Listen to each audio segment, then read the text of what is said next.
한 사내가 궁궐 마루에 홀로 앉아 있습니다. 어머니의 죽음을 알게 된 지 28배가 지난 밤, 그는 비로소 진실과 마주합니다. 사약을 받은 어머니, 폐위된 어머니, 역사에서 지워진 어머니, 그 이름조차 부를 수 없었던 세월 동안 그의 가슴 속엔 무엇이 자라나고 있었을까요? 우리는 그를 폭군이라 불렀습니다. 하지만 그 광기의 뿌리에 한 아들의 오열이 있었다는 것을 알고 있었나요? 연산군. 그 이름 뒤에 감춰진 비극의 서막이 지금 펼쳐집니다. 여러분, 혹시 자녀를 키우시면서 이런 생각해 보신 적 있으신가요? 내가 이 아이에게 숨기는 이 비밀이 언젠가 이 아이의 인생을 어떻게 바꿔놓을까? 오늘 이야기는 바로 그 숨겨진 진실이 한 사람을, 아니 한 나라 전체를 어떻게 파멸로 이끌었는지에 관한 이야기입니다. 1494년 20살의 젊은 왕 연산군이 즉위합니다. 성종의 장남으로 태어나 세자 시절부터 총명하다는 평을 들었던 그였습니다. 즉위 초반, 연산군은 나쁜 왕이 아니었어요. 오히려 학문을 좋아하고 신하들의 말에도 귀 기울이는 왕이었습니다. 그런 그에게 어머니는 없었습니다. 정확히 말하면 어머니에 대해 아무것도 몰랐습니다. 어린 시절 어머니가 갑자기 사라진 이유도, 어머니의 이름을 입에 담는 것조차 금기였던 이유도 알지 못했습니다. 궁궐 사람들은 입을 다물었습니다. 왕이 물어도 대답하지 않았습니다. 아니, 대답할 수 없었습니다. 선왕 성종의 명으로 그 이야기는 철저히 봉인되어 있었으니까요. 상상해 보세요. 어머니의 얼굴도 목소리도 기억나지 않는 어린 시절. 왜 어머니가 없는지도 모른 채 자라는 왕세자. 다른 아이들이 어머니 품에 안길 때 그는 텅 빈 공간을 마주해야 했습니다. 그 공허함이 얼마나 컸을까요?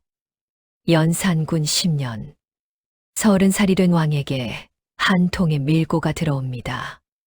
내시 김처선이라는 자가 조용히 다가와 말합니다. 전하, 대비마마께서 말씀하시기를. 그날 연산군은 알게 됩니다. 자신의 생모 윤 씨가 어떻게 죽었는지를. 폐비 윤 씨, 성종의 총애를 받던 왕비였지만 질투심이 강했다고 전해집니다. 성종이 다른 후궁을 가까이 하자 그녀는 격분했고 급기야 왕의 얼굴을 핥힌 사건이 일어납니다. 조선시대의 왕의 몸에 상처를 내는 것. 그것은 용서받을 수 없는 죄였습니다. 결국 윤 씨는 폐위되었고 사약을 받았습니다. 1482년 연산군이 겨우 8살 때였습니다. 하지만 이것만이 아니었습니다. 연산군은 더 충격적인 사실을 알게 됩니다.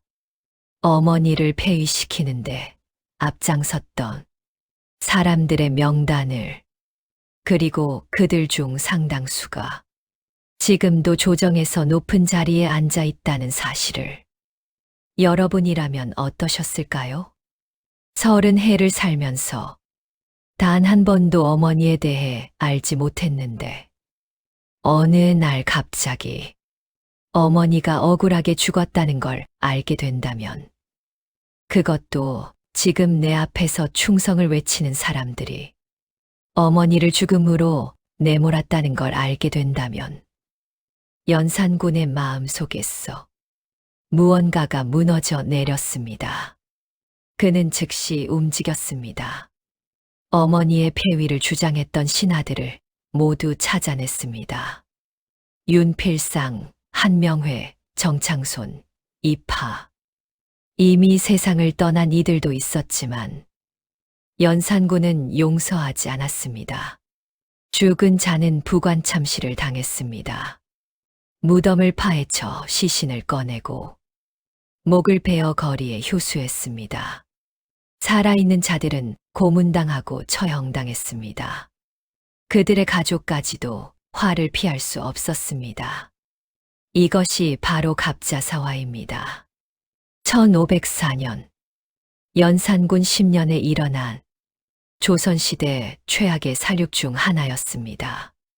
하지만 복수는 여기서 끝나지 않았습니다. 연산군의 분노는 점점 더 커져만 갔습니다. 어머니를 죽음으로 몰아넣은 사람들을 처벌했지만 그의 마음속 공허함은 채워지지 않았습니다. 아니, 오히려 더 깊어졌습니다. 이미 돌아가신 어머니는 영영 돌아오지 않을 테니까요. 연산군은 변해갔습니다. 신하들의 간언을 듣지 않게 되었습니다. 오히려 자신에게 충고하는 신하들을 역적으로 몰아 제거했습니다. 1506년 을사사화가 일어납니다. 이번에는 자신을 비판하는 살인파 신하들이 표적이 되었습니다. 왕이 지나치다고 말한 자들, 어머니의 복수는 이제 그만이라고 간언한 자들이 모두 숙청당했습니다. 군궐은 피로 물들었습니다. 대신들은 출근길에 유언을 남기고 나섰습니다. 아침에 대궐에 들어갔다가 저녁에 집으로 돌아오지 못하는 일이 비일비재했으니까요. 여러분, 여기서 우리가 생각해봐야 할 것이 있습니다. 연산군은 정말 태어날 때부터 악한 사람이었을까요? 아니면 환경이 그를 그렇게 만든 걸까요? 심리학자들은 말합니다. 어린 시절의 트라우마, 특히 부모와의 이별은 평생 사람의 마음에 상처로 남는다고요. 그것도 이유도 모른 채 어머니를 잃은 아이라면 그 상처는 얼마나 깊었을까요? 연산군은 어쩌면 평생 그 빈자리를 채우려 애썼는지도 모릅니다. 왕으로서가 아니라 한 사람의 아들로서 말이에요. 하지만 그 방법이 잘못되었습니다. 복수는 또 다른 복수를 낳았고 피는 더 많은 피를 불렀습니다. 어머니를 위한다는 명목으로 수백 명이 죽어갔지만 돌아가신 어머니는 기뻐하지 않으셨을 겁니다. 사실 이 이야기가 남의 이야기만은 아닙니다. 우리 주변에도 있지 않나요? 어린 시절의 상처를 안고 살아가는 사람들, 부모님의 사랑을 충분히 받지 못했거나 가족 안에서 깊은 상처를 받은 사람들 말입니다. 어떤 이는 그 상처를 딛고 더 단단한 사람이 되기도 합니다. 하지만 어떤 이는 평생 그 상처에 갇혀 살아갑니다. 자신도 모르게 주변 사람들을 아프게 하면서요. 연산군의 비극은 그가 왕이었기에 더 크게 확대되었을 뿐입니다. 한 사람의 상처가 나라 전체의 비극이 된 것이지요. 1506년 9월, 결국 중종반정이 일어납니다. 신하들이 들고 일어나 연산군을 폐위시킨 것입니다. 왕에서 군으로 강등된 연산군은 강화도로 유배되었습니다. 그리고 2달 뒤 31살의 나이로 쓸쓸히 생을 마감합니다. 죽어가는 연산군은 무슨 생각을 했을까요? 어머니를 위해 복수했던 지난 날들이 옳았다고 생각했을까요? 아니면 후회했을까요? 우리는 알 수 없습니다. 다만 확실한 것은 그가 진실을 알았을 때 선택한 방법이 최선은 아니었다는 것입니다. 연산군의 이야기를 들으며 우리는 무엇을 배울 수 있을까요? 첫째, 감춰진 진실은 언젠가 드러나게 되어 있다는 것입니다. 그리고 그 진실을 어떻게 마주하느냐가 우리 인생을 결정합니다. 둘째, 상처를 치유하지 못하면 그것이 더 큰 상처를 만든다는 것입니다. 복수는 해결책이 아닙니다. 오히려 악순환의 시작일 뿐입니다. 셋째, 권력은 사람을 드러낸다는 것입니다. 연산군의 상처가 왕의 권력과 만났을 때 그것은 나라 전체의 재앙이 되었습니다. 여러분, 우리 모두는 크고 작은 상처를 안고 살아갑니다.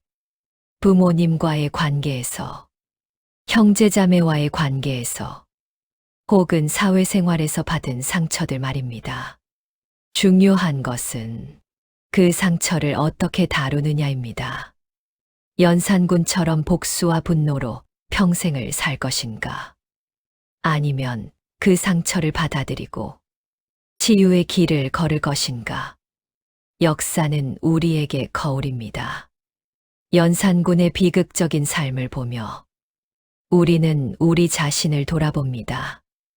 혹시 나도 누군가에게 안갚음하려는 마음을 품고 있지는 않은지, 과거의 상처에 갇혀 현재를 망치고 있지는 않은지 말입니다. 500년 전 궁궐 마루에 홀로 앉아있던 그 사내, 어머니의 진실을 알고 눈물 흘렸을 그 아들.